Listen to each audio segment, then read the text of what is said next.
வயநாடு ஒரு அருமையான பிளேஸ். ஆனால் இப்போ அப்படிப்பட்ட பிளேஸே காணாமல் போன மாதிரி ஆகிட்டு, ஒரு பெரிய மழை வந்து பல நிலச்சரிவு, பல ஆற்று வெள்ளங்கள்லாம் தாண்டி 4 ஊரையும் அடிச்சுட்டு போயிடுச்சு.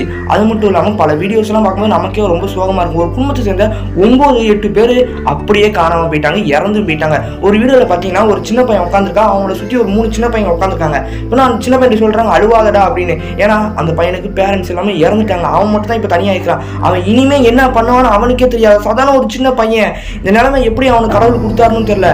அது மட்டும் இல்லாமல் அந்த அடிச்சுட்டு வந்த வெள்ளத்தில் பல பேர் இன்னும் காணாமல் போயிருக்காங்க. 300க்கும் மேலே பேரும் சேர்த்து இறந்துருக்காங்க. இன்னும் அது மட்டும் தாண்டி இன்னும் இஸ்ரோ ராணுவம்லாம் சேர்ந்து ரேடார் மூலமாக ஸ்கேன் பண்ணி இன்னும் 12 அடிக்கு ரேடார் போகும். 12 அடிக்குள்ளே யாரெல்லாம் இறந்துருக்காங்களோ அவங்களும் மீட்கலாம் அப்படின்னு நிறைய முயற்சி எடுத்துகிட்டு இருக்காங்க. அது மட்டும் இல்லாமல் நம்ம கண்ணு மாடி இருக்கிற பிரச்சனையே இன்னும் பார்க்க முடியல. நைட்டு 1 மணிக்கு 2 மணிக்கெல்லாம் இப்போல்லாம் நடந்தால் யார் பார்க்க முடியும்? அதாவது இயற்கைங்கிறது அழகு தான், ஆனால் அது மறுமுகத்தை பார்த்தா ரொம்ப